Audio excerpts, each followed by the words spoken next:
Danielle, you are first. And whenever you're ready to go, you can let me know. Okay. Hi, everyone. How are you? I'm Danielle Swallow with Delaware Sea Grant. I'm a coastal hazard specialist. I've been at Sea Grant 3 years, but I have 20 years combined experience on coastal and climate issues. If you can go to the next slide, I'm going to be talking today about Delaware. We are a sparsely populated state in general with only a few counties and towns, or incorporated towns anyway. There's only 6 of them that have a population of over 10,000 people. So except for the northern portion of our state, by and large, we have a mostly small and rural character to our towns. And that presents a lot of capacity issues. The entire state is in the federal coastal zone because of our proximity to tidal tributaries. And we have the lowest mean elevation of land in the United States. And that means that it contributes to us being a hotspot for sea level rise. And naturally, because of that and other factors, flooding is our top hazard. So if we can go to the next slide. I'm going to talk today about 3 examples of how we're supporting coastal and climate resilience in Delaware. And we're doing that specifically by building capacity of our communities and our networks to carry out different resilience strategies. And one of the ways we've done this is by helping to grow a network called RASCL, the Resilient and Sustainable Communities League. And this is basically, what you'd call like a regional collaborative, although it's focused on our state. And it's a group of state agencies, nonprofits, and university organizations that are not only working to grow the network of adaptation professionals in the state, but we're also specifically providing technical assistance to communities, community organizations, even consultants at the local level to help them improve, take actions to improve overall resilience. We do that through various annual events like our annual summit, which was held last week, coffee hour events, but we're also behind the scenes providing expertise and connecting them to experts and partners. Can we go to the next slide? And I'm really pleased because this year, RASCL's been around for about 4 years, and this year, for the first time, we decided to apply for federal grants on behalf of communities. And 2 of the communities we partnered with is the city of Milford and the town of Slaughter Beach, kind of in the middle of our state. And in between them is a tract of natural resources that is relatively undisturbed and one of the larger tracts in Delaware of natural resources. And they are prized for being part of the International Flyway for migrating birds. There's a number of important species in this area, but it's an area that is very vulnerable to flooding, and it's also poised to experience a lot more development. That seems to be where development is focusing. So we've partnered with these communities, and we've basically formed a coalition of county partners, NGOs, private sector, to put forward a proposal to NIFWF, National Fish and Wildlife Foundation, for the Coastal Resilience Fund. And we're pleased that we are a recipient of that. So the project that we have been awarded will be to prepare a natural resource valuation of these natural resources, essentially to create an appraisal of their value to the community, as well as to develop a stakeholder-driven management plan that will combine ecotourism opportunities with protection of the natural resources to sort of develop win-win approaches that both promote resilience but also economic opportunity for the communities. Next slide. Another area we've been focused on, because we're living in a global pandemic, is COVID response. And locally in the community that our Lewis campus resides in, there was a grassroots effort to start a local response network called CCC for COVID. And I joined that in April or May of last year. And this group has grown from 24 members to over 80 members, spanning all sectors of the community. And they've been really active in response. But one of the ways that I'm helping is to help formalize this group into a permanent COAD, community organization active in disaster. By bringing in FEMA and our emergency managers, we're taking the steps now to formalize this into a permanent resilience organization. And the last slide is we also have partnered with our Coastal Resilience Design Studio. Ed Lewandowski in our office has been especially active in this. This is a group through Landscape Architecture Department at UD that works with students from various disciplines to provide resilient design services to our communities. We've partnered with Rascal and them to basically connect them to the communities that are most needing this free design assistance. And in turn, the students are gaining valuable expertise and experience working with communities. So that's really been like a very positive win-win approach, improving student expertise and also the resilience of the community. And I'll stop there. Great. Thank you. Sarah, you're up next. Ready Can you hear me? Yep. Okay, great. All right. Hi, everyone. My name is Sarah Spiegler, and I'm the Coastal Resilience Specialist for North Carolina Sea Grant. Formerly, I was the coordinator of the North Carolina Sentinel Site Cooperative, also with North Carolina Sea Grant. Next slide, please. This is a list of some of our resilience efforts at North Carolina Sea Grant. And today I'm going to highlight a few of our efforts from our North Carolina Sea Grant team members. Next slide, please. So to start off, earlier this year, the North Carolina Division of Coastal Management received over $1 million in grant funding to support resilience building in coastal communities. This funding was awarded by the National Fish and Wildlife Foundation, and it's going to support the North Carolina project, overcoming local barriers to implementation and getting to shovel readiness. So as part of the project, our North Carolina Division of Coastal Management is creating the North Carolina Resilient Coastal Communities Program. And this is going to provide technical and financial assistance to local governments to support adaptation planning and to help boost local government capacity. 20 communities will be chosen to be part of the program, and they have until next month to apply. A second part of this project will help strengthen ecosystem resilience at the Rachel Carson Reserve here in Beaufort, North Carolina. And North Carolina Sea Grant and TNC are partners in this project. Next slide, please. Second, this is a project by North Carolina Sea Grant's Barbara Dahl, and this effort characterized flooding problems in the coastal plain and identified mitigation strategies. And it was done in collaboration with many partners that included the North Carolina Department of Transportation and also North Carolina Emergency Management. So in North Carolina, since 1999, we've had hurricanes Floyd, Matthew, and Florence that have caused billions of dollars in damage in eastern North Carolina, primarily due to major flooding in coastal plain river basins. The flooding impacts on transportation infrastructure and networks pose major problems for public services and emergency response. Part of this project included modeling river crossings that are suspected of exacerbating flooding.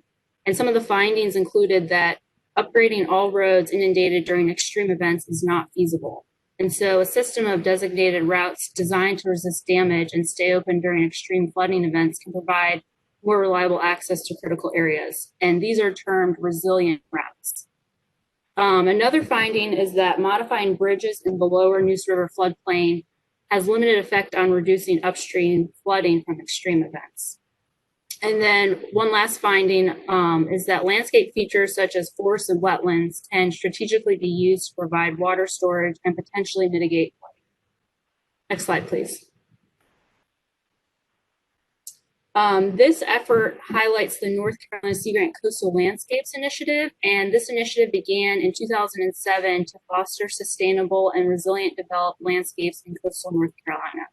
Property owners and experts in landscape architecture, native plants, horticulture, ecology, and economics are collaborating on this ongoing effort. North Carolina coastal native plants are important for healthy ecosystems, especially during times of change. North Carolina Sea Grant's Gloria Putnam and the rest of the Coastal Landscapes Initiative team are creating resources to help property owners choose and use native plants wisely with native plant booklets, designs, and identification of existing publicly accessible sites with sustainable landscaping features. The team is also evaluating resiliency of shoreline plantings in an area subject to perigee spring tide flooding and supporting interdune habitat health on an intensely developed island with on-site restoration and education. Next slide, please. And last but not least, the These are some projects from North Carolina Sea Grant's coastal construction and erosion specialist, Spencer Rogers. And he's obviously involved in a lot of our resilience efforts here in North Carolina. So for example, initiating legislator providing coastal wind insurance incentives and organizing the first of a growing number of Cape Fear Habitat for Humanity houses with a fortified roof or higher standards. And now many of these qualify for insurance incentives. Spencer has also helped develop an innovative method to define shoreline hazard risks. So ocean shorelines on or near tidal inlets are the most rapidly changing features in a coastal community, and the risk has often been underestimated.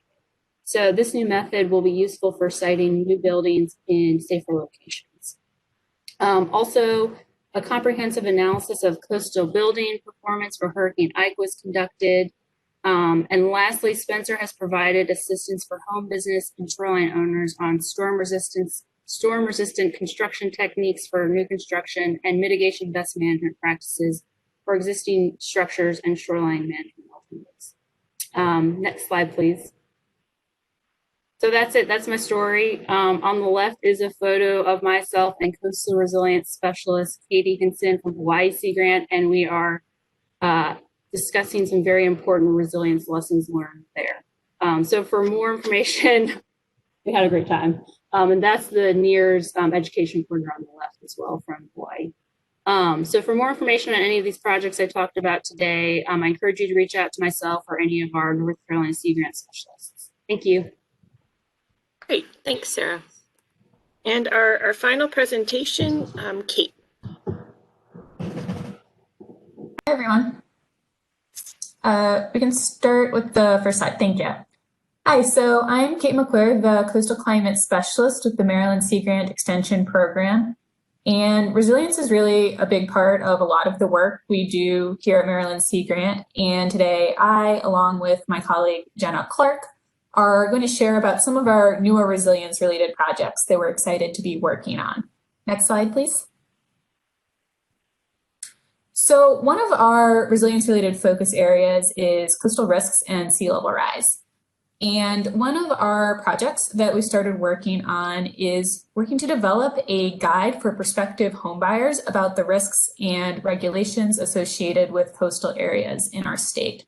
One of our goals with this is to try to assist homebuyers with thinking about how climate impacts might affect them and their property in the future so that they can make really fully informed decisions when they're choosing to purchase a property.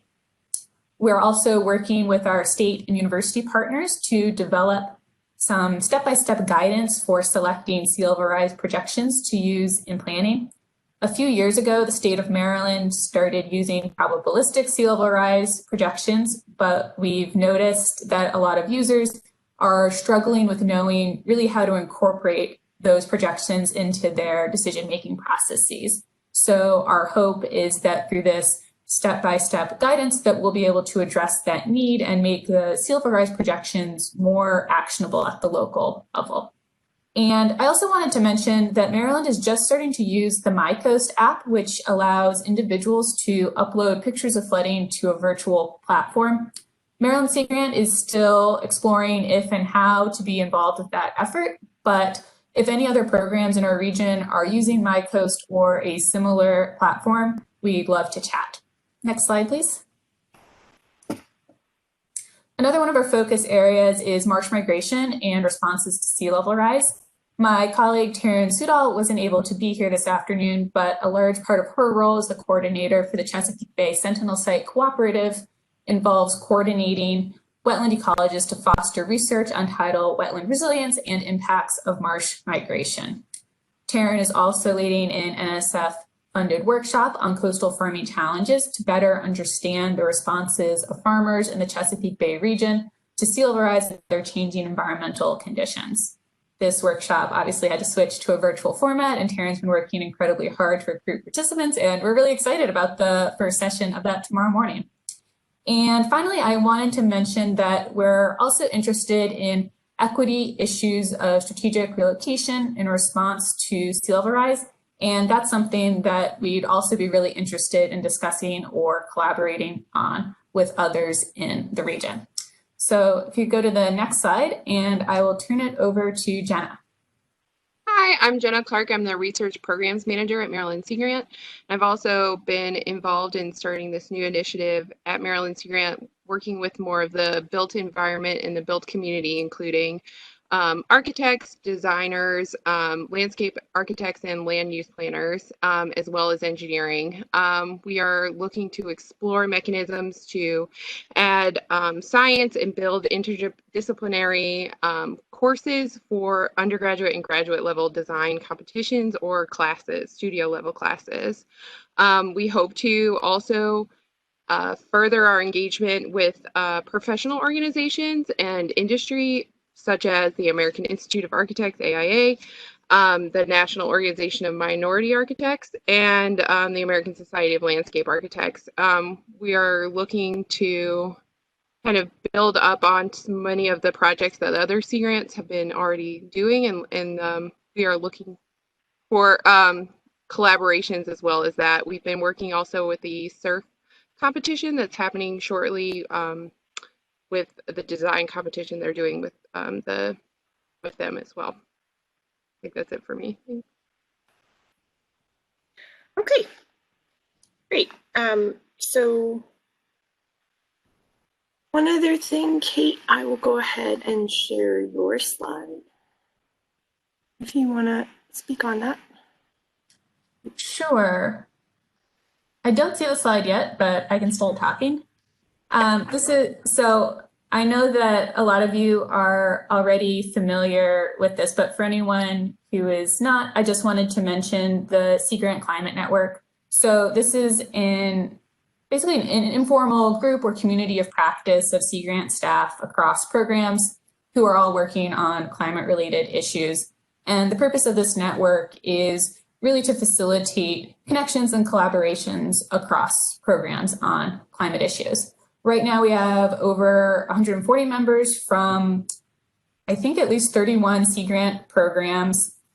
We have an email listserv, and we've also been doing quarterly Zoom meetings as well as some other webinars to share information and build connections across programs. Our next quarterly meeting, actually, I'm about to send out an email to the listserv about that. It'll be on February 10th. So if you are interested in continuing these cross-program discussions about resilience, please contact either me or Lisa Wise from New Hampshire Sea Grant, and we can get you added to the listserv or answer any other questions.